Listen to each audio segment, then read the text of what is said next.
Welcome to Vehicle Review. I review all kinds of vehicles for you. Today I'm going to review this motorcycle. I borrowed this Indian Chieftain Dark Horse from V-Twin Garage, the Indian dealership in Bordeaux, here in the southwest of France. They offer a great selection of brand new Indian motorcycles. You should check out their inventory and sign up for a ride. This is the Indian Chieftain Dark Horse with a 1.8 liter Thunderstroke V-Twin that makes 73 horsepower and delivers 102 pound-feet of torque. You can get the Indian right now in your Indian dealership for as much as 30,490 euro. The Chieftain comes with these slammed saddlebags, and with a gunfighter style rogue seats, it leads to the overall streamliner design of the motorcycle. The Dark Horse comes from the dealership with a black exhaust finish on both exhausts. Another nice styling gimmick is the liftable windshield. Check this out. I push a button here on the side and it lifts up. And I push it again. This is a nice little toy. This is obviously not a lightweight. This motorcycle weighs 362 kilograms with an empty fuel tank. However, it feels lighter than it looks because it has a lightweight cast aluminium frame. That makes it feel lighter than it actually looks. The Indian comes standard with 3 drive modes: Tour, Standard and Sport mode. Additionally, the Dark Horse models come standard with the rear cylinder deactivation. If you are in a calm traffic situation, then the rear cylinder will turn off and you will just run with one cylinder. That will lead to less fuel consumption and it will be an overall less hot ride since the engine produces a lot of heat. The motorcycle comes also with anti-lock braking system, and another gimmick, it's keyless go. So you don't actually put a key in it, you just position it somewhere near the motorcycle, like in your pocket or here in the fairing, and then you can start the engine. Let's talk about the fairing and the infotainment system. In order to start the motorcycle, you just press this button when the key, here's the key, lock and unlock. And then if this is here, if this is near, then you can press the power button. Beautiful startup screen. Alright, little warning. Once this is gone, we have in here the vehicle status with tire pressure. Yes, they measure the tire pressure. Don't worry, it's not written here because it starts measuring once you're rolling and you're like after 200-300 meters you will see the tire pressure. Here we see the engine hours. It's a bit uncommon to see the engine hours. It's usually the odometer. However, here's the kilometer range to the next oil change, and then we have here indicated that we are in sport mode. We have 36 degrees, really warm outside, and it's 4 o'clock, so this is the clock. Here's the speedometer, the rounds per minute, and here is the fuel range. We have 6 gears. Alright, so this happens when you push that button here. We see there is the navigation screen, and here, once we connect with our phone, this will be the helmet connection and this will be the motorcycle connection to the phone. Alright, and then here is the radio written. Right now it's muted. We can turn that on a bit. Soir à 22h30, le phénomène 80 avec Guillaume Aubert. Elle a une voix incroyable. Elle a marqué les années 80. Bonnie Tyler. Well, it goes pretty loud, as you see. And then you can save your presets here.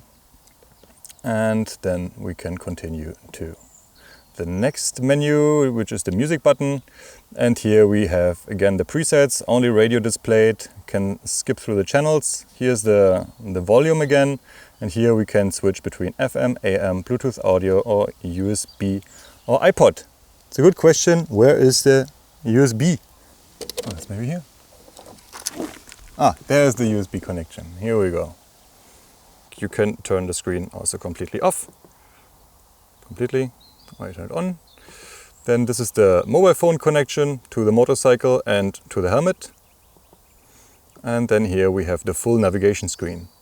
Right, let's go back in this menu, and then we see here when we pull this down, we have the brightness setup.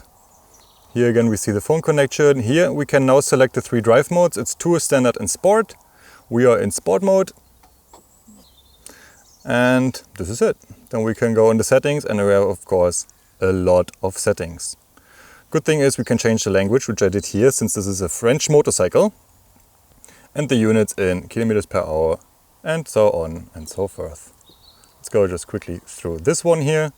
Alright, so let's go from the information screen, the information system, over to the gauges.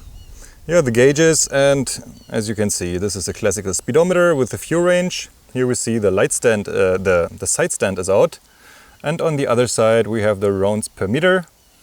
And here we have the odometer with the selected gear visual. Alright, as you can see, it has the speaker system with 100 watts, quite powerful.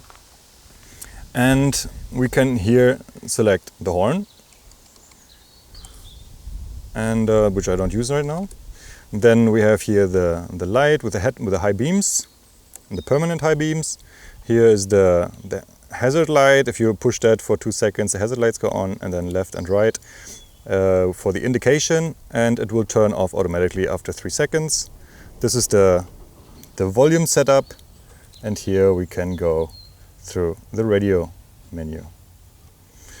All right, and then on this side here, over here, we have the start button with a kill switch, and here is the cruise control. Yes, it comes with cruise control, as expected for a big tourer like that.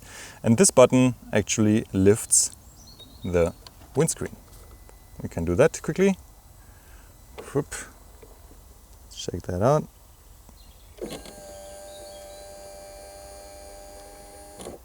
This is how far it goes up and down. Alright, okay, here, because it's so fun, we make once the horn. Wow, that was loud. Alright, and then as we can see here, yes, we have a blank switch for a 30,000 euro motorcycle. That is because this is for additional accessory. Here you can lock and unlock the motorcycle, or pretty much more or less the pockets in the back. And here you have the grip seater, the handlebar heater, the grip heater, which is not an option in this motorcycle. Same here. Here you can have extra high beams installed, which is not installed in this motorcycle, so this is a blank as well. And another blank. Here you see the fuel cap. And this one is actually not a fuel cap, this is just display. Alright, so let's check the trunk situation. Open it. And we push it in and pull it out. And look at that, big trunk. And here again, push and open.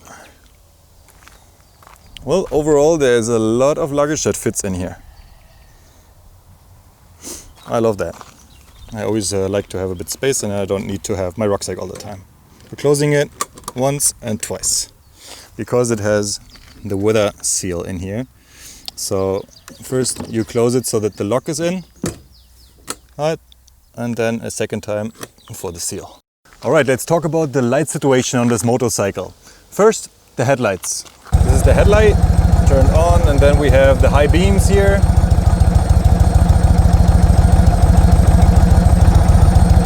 Pretty bright.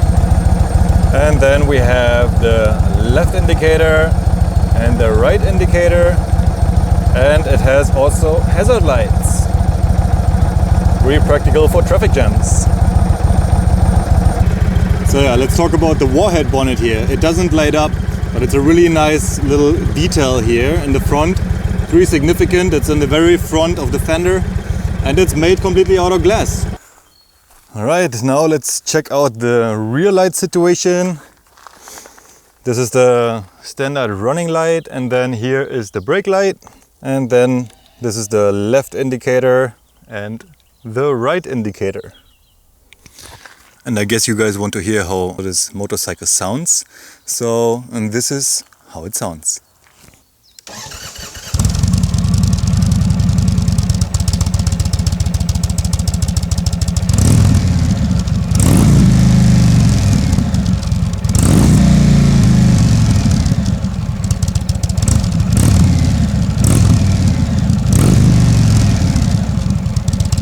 This bike is heavy, but very comfortable. The riding position combined with the long and wide footrests contribute to an overall rock-solid feel. I appreciate the torque and the smooth power development. The windshield that lifts out of the fairing has not a tremendous impact of blocking the wind. That might be due to my height of 1,89 m. Longer tours are so much more convenient with the cruise control though. I like how the bike handles in straights and in wide corners. With the Chieftain, you truly feel like the king of the road. Here's my conclusion. First, styling. This is a very classic looking bike with new amenities. The slammed saddlebags add to the big footprint and underline the streamlined design. I like how Indian achieved this fusion of established design and functionality. Finally, ride quality. The bike requires some strength, especially when turning it on narrow places. Once the Chieftain is driving, it invites you to relax and enjoy the ride. This is a great bike for long tours. Thank you for watching Vehicle Review. If you want to watch more episodes of Vehicle Review, then subscribe right here. Or you want to watch more of the older videos, then just click right here on the next video. See you in the next one.